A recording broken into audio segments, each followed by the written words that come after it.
Hello friends, मैं धीरज शर्मा। आप सभी का स्वागत है D1 कोचिंग सेंटर में। आज हम स्टार्ट करेंगे डॉक्टर मनोहर से वृत्त से संबंधित क्षेत्रफल। जो हमारे चैप्टर का नाम है वृत्त से संबंधित क्षेत्रफल। इससे पहले जो हमने कराया था वो त्रिकोणमिति को, हाइट एंड डिस्टेंस को खत्म करा चुके हैं। आप हमारी पिछली क्लास जाकर देख सकते हैं। तो ये चैप्टर है एक्सरसाइज 12 और ये सीपी सर के कहने से स्टार्ट हुआ था ये बैच और वही बैच चल रहा है। तो आप देखोगे कि सबसे पहले हम जब कोई न्यूमेरिकल करने जाते हैं तो हमें पता होना चाहिए कि किससे संबंधित है। तो हमें चैप्टर के नाम से पता पड़ रहा है कि ये वृत्त से संबंधित क्षेत्रफल है और ये मेंसुरेशन का एक चैप्टर आता है, मेंसुरेशन के अंतर्गत आता है। तो हमें सबसे पहले वृत्त होता क्या है, वृत्त की परिभाषा या फिर वृत्त का क्षेत्रफल क्या है, वृत्त की परिधि क्या होती है, ये सब चीज हमें पता होना चाहिए। सबसे पहले देखेंगे कि वृत्त, ये क्या है वृत्त, क्या है वृत्त। अगर हमसे पूछ, ये इसका क्या है केंद्र, क्या केंद्र, केंद्र से किसी भी तरफ की दूरी, किसी भी तरफ की दूरी, ये क्या कहलाती है त्रिज्या। केंद्र से इस तरफ यानी किसी भी तरफ की दूरी क्या कहलाती है त्रिज्या। और जो सबसे लंबी रेखा होती है ये क्या कहलाता है व्यास, क्या कहलाएगा व्यास। दूसरी बात, जो व्यास होता है, व्यास होता है वो त्रिज्या का 2 गुना होता है। क्या होता है त्रिज्या का 2 गुना।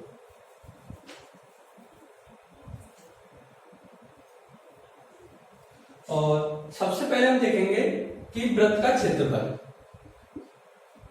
वृत्त का क्षेत्रफल। तो एक होता है वृत्त का क्षेत्रफल, एक होती है वृत्त की परिधि, वृत्त की परिधि। और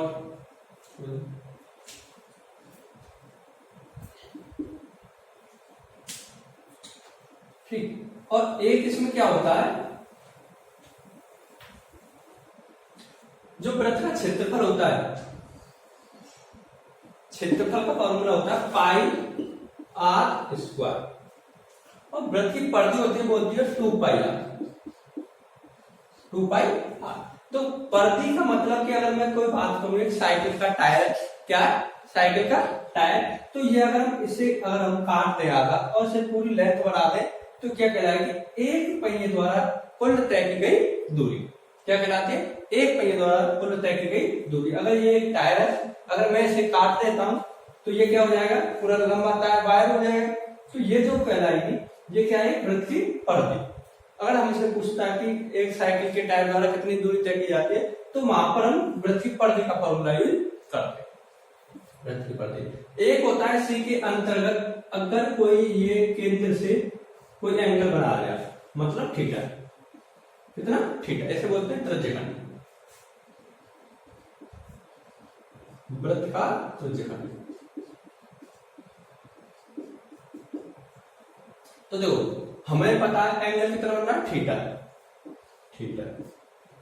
जब ये पूरा एक ये है गोला तो कितने का एंगल होगा 360, थीटा अपॉन 360। और ये किस पर बन रहा है परिधि पे, किस पर बन रहा है परिधि। तो theta upon 360 into pi r square, pi r square. ये इसके 3 फॉर्मूले होते हैं, यानी आप नोट कर सकते हो या स्क्रीनशॉट ले सकते हो। इसके बाद देखो क्या, एक ये है कि जो त्रिज्या होती है व्यास, क्या व्यास त्रिज्या का 2 गुना होता है। अगर मैं बोलूं कि व्यास 10 सेंटीमीटर है तो त्रिज्या कितनी होगी 5, या फिर हम ऐसा कर सकते हैं 10/5 सेंटीमीटर। अगर व्यास कहीं नहीं रखा है उसमें अगर हम 2 का भाग कर देंगे तो क्या निकल के आएगी हमारी त्रिज्या। ठीक, आप इसे नोट कर सकते हो। इसके बाद हम चलते हैं पहले प्रश्न पर।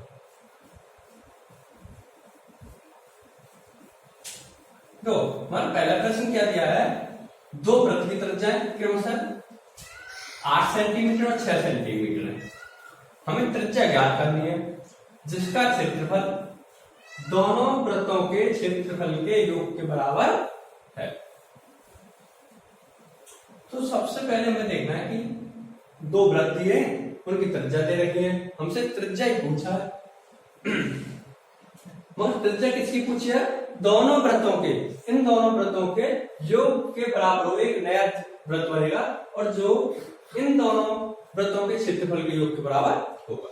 तो सबसे पहले हम जो यहाँ दिया क्षेत्रफल, तो यही निकालेंगे।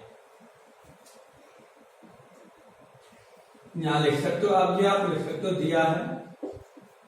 देखो अगर मैं ये चीज कराऊंगा तो काफी वीडियो भी लंबी हो जाएगी और आपको प्रश्न भी बहुत लंबा हो जाएगा। तो इसलिए आपको ये आप खुद लिख लेना कि दिया है पहले वृत्त की त्रिज्या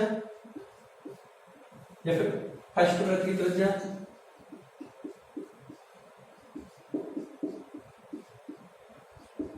कितनी दी है? 8, और दूसरे वृत्त की त्रिज्या कितनी दी है? 6 सेंटीमीटर।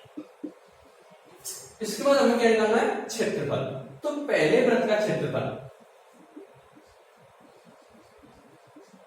वृत्त का ये तो दिया है पहले वृत्त का क्षेत्रफल। क्षेत्रफल का फॉर्मूला क्या होता है? Pi r square. अब देखो पाई का मान होता है 22/7। मैंने सॉल्यूशन देखा 22/7। आर कितना है यहाँ पर? दो, ये क्या है? त्रिज्या को हम किससे व्यक्त करते हैं? R1, इसे कर देंगे R2 के नाम से। तो पाई R1 का स्क्वायर, क्योंकि यहाँ फर्स्ट है तो फर्स्ट 8 स्क्वायर। ये कितना हो जाएगा? 22/7 इंटू 64। कितना हो जाएगा? 22/7 इंटू 64। तो ये हो गया सेंटीमीटर। अब देखो क्षेत्रफल है तो क्षेत्रफल सदैव किस में आता है? Centimetre square. किस में आता है? Centimetre square.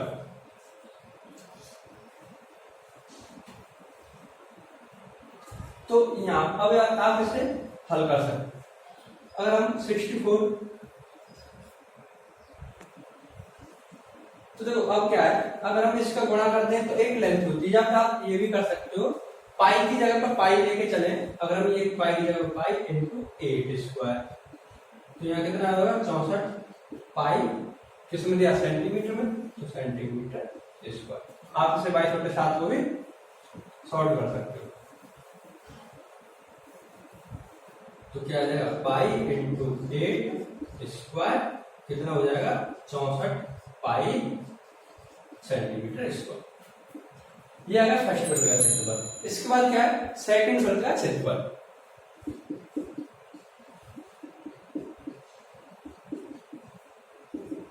सेकंड वर्ग का क्षेत्रफल वही फॉर्मूला, पाई R2 का स्क्वायर, पाई R2 का स्क्वायर। अब तो पाई जगह पर हम पाई लेके चले, R2 हमारा कितना है? 6, तो क्या हो जाएगा? 6 स्क्वायर। तो कितना हो जाएगा? 36 पाई सेंटीमीटर स्क्वायर। आई होप कि आप ये बता सकते हो। इसके बाद आप हम याद रखो 64 पाई और 36। अब देखो इसके बाद हमसे क्या बोल रहा है? जिसका क्षेत्रफल दोनों वृत्तों के क्षेत्रफल के योग के बराबर है। नए वृत्त का क्षेत्रफल अब क्या लिखेंगे? नए वृत्त का क्षेत्रफल दोनों वृत्तों के क्षेत्रफल के योग के बराबर। दोनों वृत्तों के क्षेत्रफल के, दोनों वृत्तों के क्षेत्रफल के योग के बराबर, योग के बराबर है। ये आपको दिया है। तो नए वृत्त का क्षेत्रफल है वो क्या हो जाएगा? पाई R स्क्वायर। दोनों वृत्तों के क्षेत्रफल पाई R1 का स्क्वायर प्लस पाई R2 का स्क्वायर। अब देखो यहाँ पाई कितना है? 64 पाई प्लस 36 पाई। यहाँ क्या चल रहा है? पाई R स्क्वायर। तो पाई R स्क्वायर बराबर, अगर हम इसमें से पाई कॉमन ले लें या फिर हम दोनों को ऐड कर सकते हैं, तो कितना जो पाई कॉमन ले लेंगे? 64 प्लस 36, तो ये कितना जाएगा? पाई बराबर 100, और ये पाई से पाई कट जाएगा, तो यहाँ क्या बचेगा? R square. तो R स्क्वायर बराबर क्या आएगा? 100 सेंटीमीटर स्क्वायर। 100 centimetre square. तो जब यहाँ आर स्क्वायर बराबर 100 सेंटीमीटर है तो आर बराबर क्या निकलेगा हमारा 10 सेंटीमीटर। अब देखो ये निकल के आई हमारी त्रिज्या, क्या निकल के आई हमारे यहाँ से तो त्रिज्या। तो त्रिज्या जो निकलेगी वो किसमें निकलेगी सेंटीमीटर, किसमें निकलेगी भाई त्रिज्या सेंटीमीटर में। तो ये क्या होगा आर बराबर 10 सेंटीमीटर। तो ये होगा इसका आंसर। आई होप कि आपको अच्छे से समझ में आया होगा। और वीडियो आपको अच्छी लगती है तो वीडियो को लाइक करें एंड शेयर करें, जिससे कि हमारा मोटिवेशन बढ़ता है, आप इसे उतार सकते हो। सेम यही दूसरा सवाल करना है आपको। देखो दूसरे सवाल में आपको क्या करना है, जहां जहां मैंने वृत्त के क्षेत्रफल का फॉर्मूला लगाया है आपको उसी जगह पर क्या लगाना परिधि। और परिधि का मैंने फॉर्मूला क्या लगाया था 2πr, क्या लिखाया था 2πr। सेम आपको कुछ नहीं करना, जहां पर क्षेत्रफल दिया गया था वहां पर आपको परिधि लिखनी है, जहां मैंने क्षेत्रफल का फॉर्मूला लगाया है वहां आपको परिधि का फॉर्मूला लगाना है। क्या लिखना 2πr1 स्क्वायर और 2πr2 स्क्वायर, और जब करेंगे तो 2πr कैपिटल हो जाएगा एक वैसा। तो आप इसे कर सकते हो। प्रश्न नंबर 3 दिया है। तो प्रश्न नंबर 3 में क्या है कि कार के पहिए का व्यास, एक कार का पहिया है जो अगर किसी का भी पहिया लेके चलते हैं तो एक कैसे आकार का होता है, वृत्त के आकार का होता है। तो कार के पहिए का व्यास 80 सेंटीमीटर है। कितना दिया 80 सेंटीमीटर है। कार 66 किलोमीटर प्रति घंटे की चाल से चल रही है। 10 मिनट में प्रत्येक पहिया कितने चक्कर लगाता है। तो देखो सबसे पहले हमें क्या दिया पहिए का व्यास। तो लिखेंगे अगर पहिए का व्यास कितना दिया है, पहिए का व्यास कितना दिया 80 सेंटीमीटर। कितना दिया 80 सेंटीमीटर। अब देखो मैंने बताया था कि पहिए द्वारा एक चक्कर में चली गई दूरी क्या होती है 2πr। ये मैं आपको पहले बता चुका हूं। तो लिखेंगे पहिए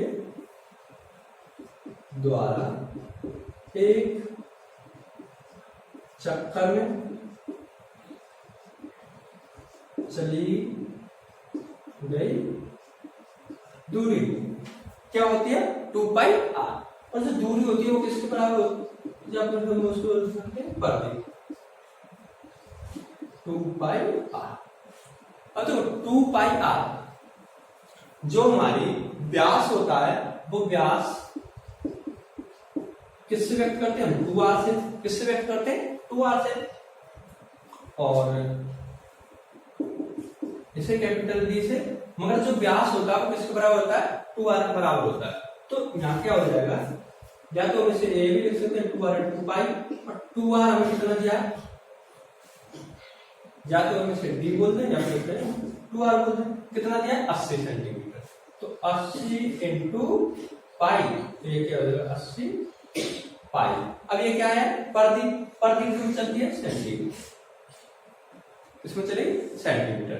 तो इससे आप यहाँ पे आ गए 80 पाई सेंटीमीटर। अगर हम इसके साथ पाई का मान लेके चलते हैं 80 इंटू पाई के साथ 8 दूनी 16 कितना होगा 176 सेंटीमीटर। ये आ गई पहिए द्वारा एक चक्कर में चली गई दूरी। तो इसका आप बता सकते हो। अब इसके बाद क्या है, जो इसके बाद पूछा है कार 66 किलोमीटर प्रति घंटा की चाल से चल रही है। तो कार की चाल कितना दिया है 66 किलोमीटर प्रति घंटा। अब देखो जब हम किलोमीटर को इस यहाँ क्या दिया है सेंटीमीटर में, क्या दिया है सेंटीमीटर में। अगर हम किलोमीटर को सेंटीमीटर में बदल देंगे तो कितने से मल्टीप्लाई करेंगे 1 लाख से। तो कार की चाल कितनी है 66 इंटू 1 2 3 4 5 कितना 1 लाख हो गया। अब इसके नीचे क्या है घंटा, क्या है घंटे। जब हम घंटे को मिनट में बदल देंगे तो कितना हो जाएगा 60। क्या हो जाएगा 60। तो जब हम इसे मल्टीप्लाई करेंगे तो ये क्या हो जाएगा अपॉन 60, ये 0 से ये 0 जाएगा, ये 11 भाग ये हो गया 1,10,000। ये क्या आ गया कार की चाल। अब ये किस में आई है मगर, ये किलोमीटर हमने किस में बदल दिया सेंटीमीटर, और ये किस में बदल दिया मिनट में, तो सेंटीमीटर प्रति मिनट क्या कहलाएगी सेंटीमीटर प्रति मिनट, सेंटीमीटर प्रति मिनट, सेंटीमीटर प्रति मिनट। आप इसे यहां तक बता सकते हो। इसके बाद क्या है,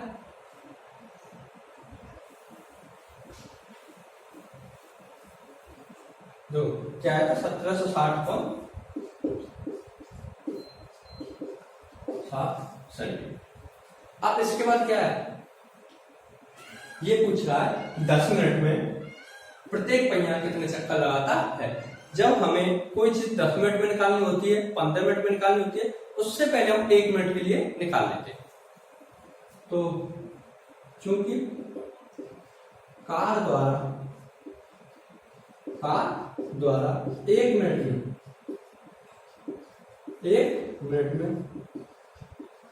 चली गई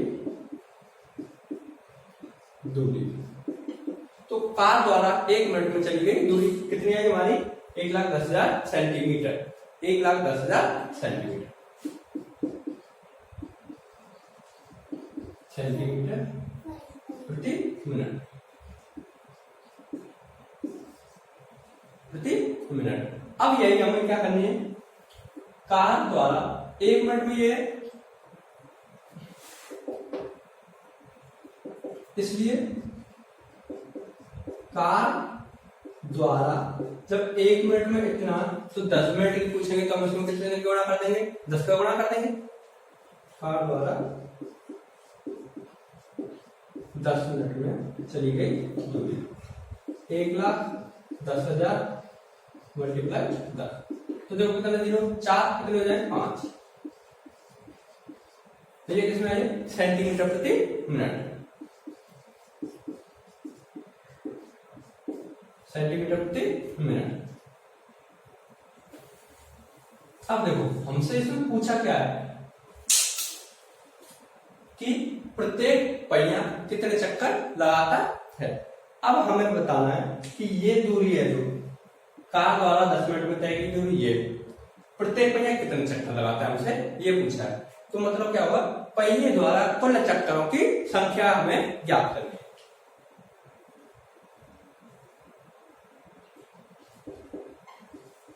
पहिए द्वारा कुल चक्करों की संख्या, तो जब हमें कोई चीज चक्करों की संख्या निकालनी होती है उसका फॉर्मूला होता है, अगर हमसे 10 मिनट की पूछा है तो 10 मिनट में तय की गई दूरी अपॉन 1 मिनट में पहिए द्वारा 1 मिनट में चली गई दूरी, तो जो पहिए द्वारा कुल चक्करों की संख्या। अगर हमें यहाँ 10 मिनट में दिया है 10 मिनट में तो 10 मिनट लिखेंगे, अगर हमें यहाँ कोई चेंज है तो वो लिख के चलते हैं। तो 10 मिनट में तय की गई दूरी, 10 मिनट में तय दूरी अपॉन पहिए द्वारा 1 चक्कर में चली गई दूरी, अपॉन पहिए द्वारा 1 मिनट में चली दूरी। अब देखो 10 मिनट में कितना चला आपके सामने है,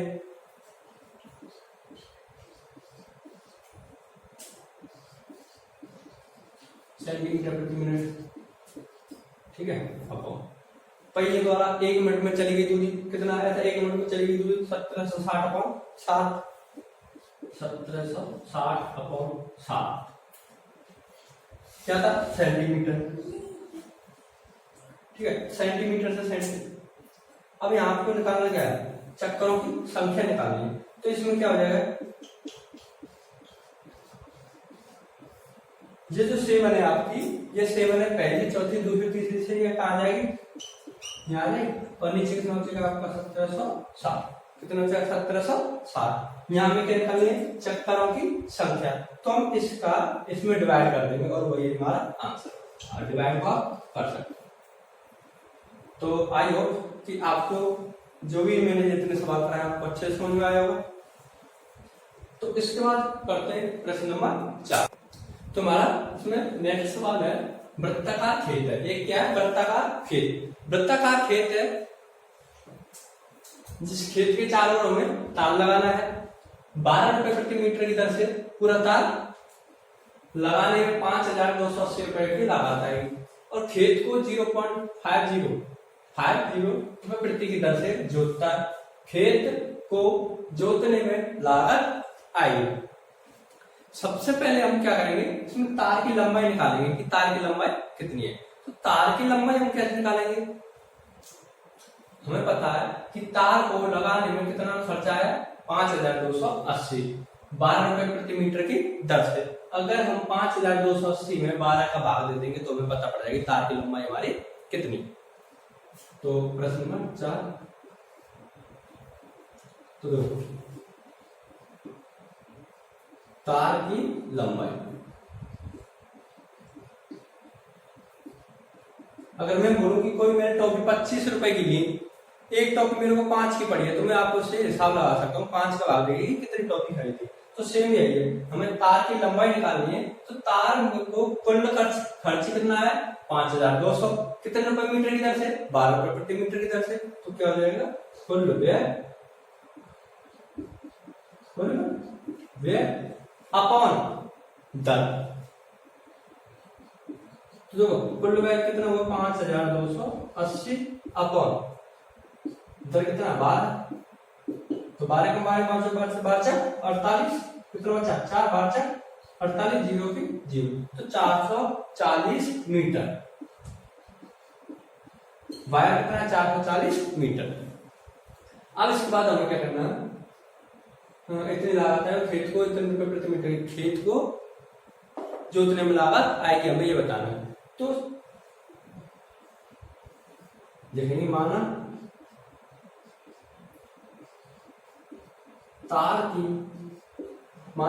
तार की त्रिज्या, हम देखो त्रिज्या क्या माने, जब कोई चीज वृत्ताकार है तो उसमें क्या होगी, जरूर त्रिज्या होगी। माना तार की त्रिज्या r है, माना तार की त्रिज्या r, त्रिज्या r हो तब क्या निकाल सकते हैं, तार की लंबाई। तब तार की लंबाई, देखो ये चीज मैंने सबसे पहले आपको ओनली जो इंट्रोडक्शन दिया था उसकी में बता दी थी। जब कोई चीज हमारी गोल है उसे हमें उसकी लंबाई निकालनी होती है तो हम क्या निकालेंगे, पर्दे लंबाई। तो क्या बोल सकते हैं, 2πr। तो 2 की जगह पर क्या होगा, 2 होगा। अब देखो 2 की जगह पर क्या रहेगा, 2πr, लंबाई बराबर 2πr, 2πr। और तार की लंबाई कितनी निकल गई है, 440। तो 440 जब हम यहां से r निकालेंगे तो क्या हो जाएगा, इसमें हम पाई का भाग दे देंगे। दो, अगर हम 2 का पहले भाग देते हैं तो r बराबर क्या हो जाएगा, 440 अपॉन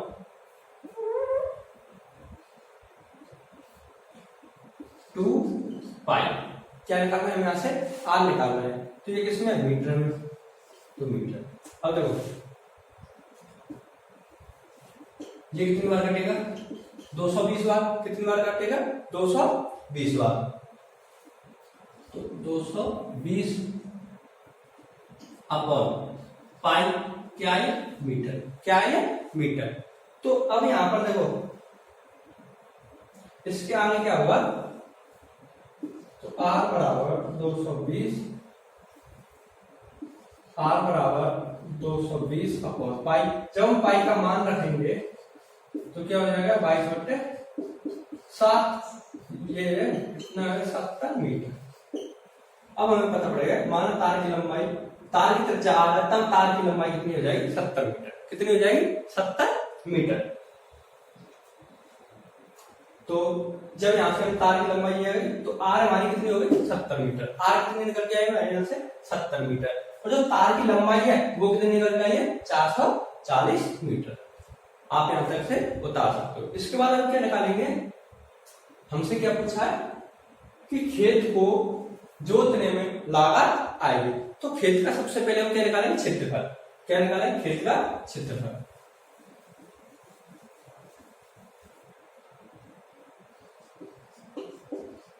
खेत का क्षेत्रफल, क्षेत्रफल का फॉर्मूला क्या होता है, pi r square, pi r square.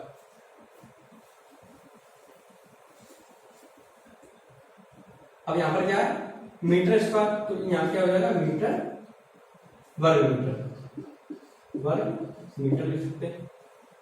पाई की जगह पर 22/7, आर की मान कितना निकल गया हमारा 70,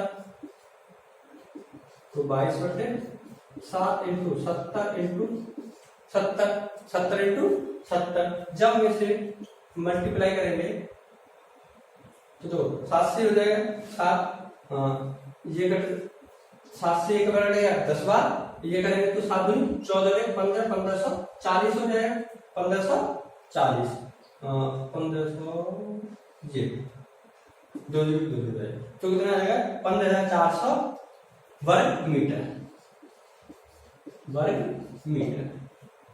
ये आया हमारा निकल के खेत का क्षेत्रफल, 1 वर्ग मीटर।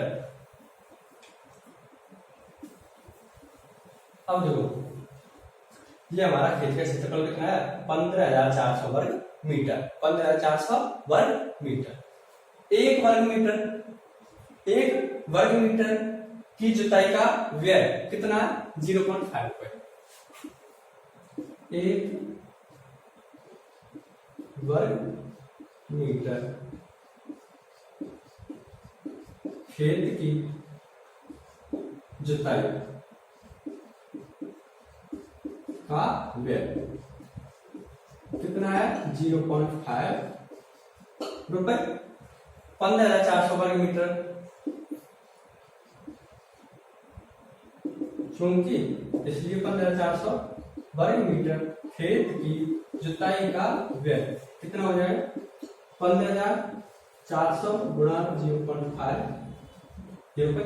इसका मूल्य हमें क्या करना है, मल्टीप्लाई कर देंगे, तो ये 15,400 जब इसमें हम 0.5 का गुणा करेंगे तो कितना आएगा, 7700। सेम इसका 7700 हो जाएगा इसका आंसर, आप इससे उतार सकते हो।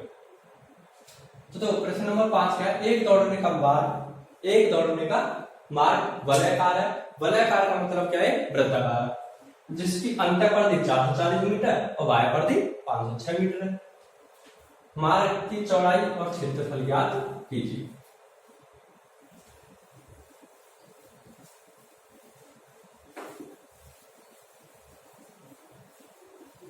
तो ये क्या है, दौड़ने का मार्ग।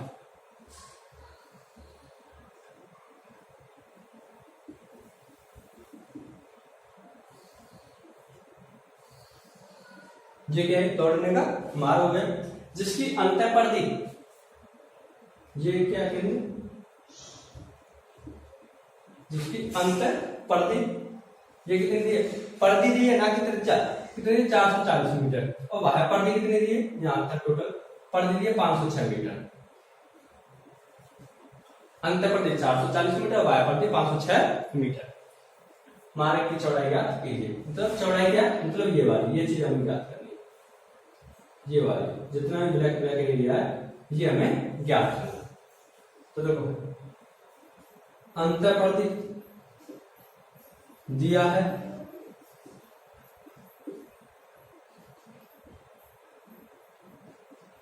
वृत्त की अंतर परिधि, परिधि को किससे व्यक्त करते हैं, 2πr से, 2πr1। अंतर परिधि है ना, तो अंतर परिधि को नाम दे दो 2 और बाह्य परिधि को नाम दे देंगे 1, जैसे बाह्य दे देंगे 1 और अंतर परिधि 2। तो 2πr2 अंतर परिधि कितनी है, 440 मीटर। तो यहां से हम r2 निकालेंगे तो क्या हो जाएगा, 440 अपॉन 2π, जैसे ये हो। अब निकालने वृत्त की बाह्य परिधि, बाह्य परिधि,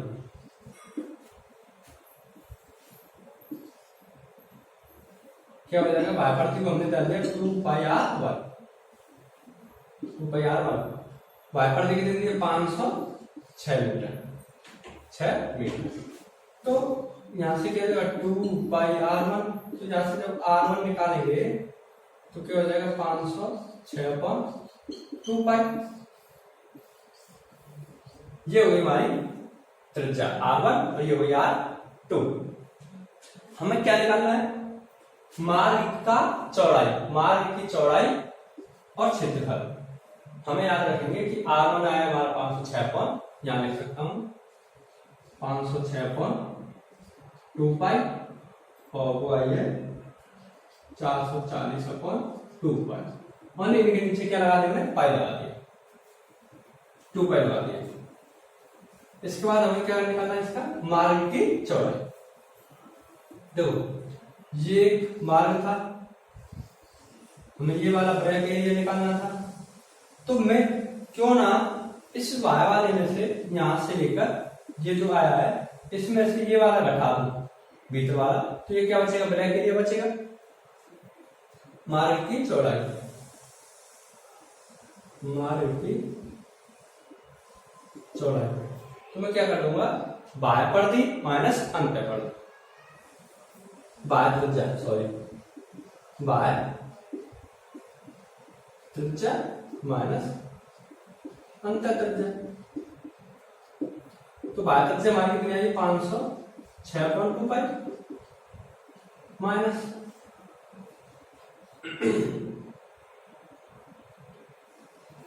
कितनी है 440/2π।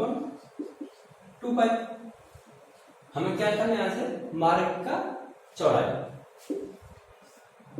तो यहां से क्या हो जाएगा, जब हर समान है तो 506 में से 440 बैठा देंगे, कितना आएगा 66/2π। अब हम यहाँ से क्या करेंगे, 66/2 तो 22 × 7, यह से कट जाएगा 3 बार, 7 × 21/2, 21/2 करेंगे तो कितना आएगा 10.5 मीटर। ये क्या है, चौड़ाई, क्या निकल के आएगी हमारी चौड़ाई, ये हो गया इसका आंसर। तो इसके बाद हमसे क्या पूछा है, क्षेत्रफल, क्या पूछा है, क्षेत्रफल। क्षेत्रफल अभी आपको मैं बता दूं, यहाँ पर एक हो गया मार्ग का क्षेत्रफल। क्षेत्रफल निकालने के लिए हम क्या करेंगे, बाह्य वृत्त का क्षेत्रफल माइनस अंतर्वृत्त का क्षेत्रफल, और क्षेत्रफल का फॉर्मूला होता है πr²। तो पाई यहां रहेगी, ओनली r² और r², इसे आप खुद करना है। प्रश्न नंबर 6, प्रश्न नंबर 6 में क्या है,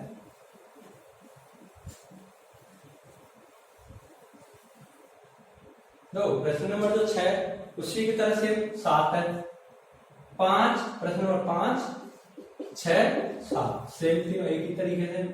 प्रश्न नंबर 8 अलग है, 9 सेम इसी के तरीके से। उसमें जो वृत्त पे वृत्त का वृत्त ये दिया, सभी की त्रिज्या बढ़ाते चलिए, बस आपको ऐड करते चलना है। क्या करते चलोगे, ऐड, ओनली, और कुछ नहीं करना। प्रश्न नंबर जो 10 है सेम प्रश्न नंबर 3 है, क्या प्रश्न नंबर 3, तो आपके प्रश्न नंबर 10 का सवाल हो जाएगा। तो एक वृत्ताकार पार्क के चारों 2.1 मीटर चौड़ा रास्ता बना है, जो कि सेम अभी किया है, सेम है। यहाँ हमने रास्ता निकाला था अभी, और ये इसकी हाइट हमें दे दी है, चौड़ाई कितना दिया 2.5 मीटर, कितना दिया 2.5 मीटर। पार्क का अर्धव्यास 14 मीटर है, मतलब अर्धव्यास का मतलब क्या हुआ, त्रिज्या कितनी दी है 14 दी है हमसे। खेत का क्षेत्र, रास्ते का क्षेत्रफल ज्ञात कीजिए, रास्ते का क्षेत्रफल ज्ञात कीजिए। हमें क्या निकालना है, ये क्षेत्रफल निकालना है। क्या निकालना है, हमें क्षेत्रफल निकालना है। तो क्षेत्रफल निकालने के लिए हम क्या करेंगे, अंतर्वृत्त का क्षेत्रफल और बाह्यवृत्त का क्षेत्रफल निकाल लेंगे। सबसे पहले अंतर्वृत्त का क्षेत्रफल निकाल लेंगे, उसके बाद बाह्यवृत्त का क्षेत्रफल निकालेंगे। क्षेत्रफल अंतर्वृत्त का क्षेत्रफल निकालेंगे तो क्या होता है πr², पाई ऐसे दे देते हैं हम, r कुछ भी दे दो, r1 का स्क्वायर r2 का स्क्वायर, ठीक है। इसकी r है R1 है वो हमारी कितनी है 14। जब हमारी R2 निकालेंगे तो 14 प्लस 2.1 तो कितनी हो जाएगी 16।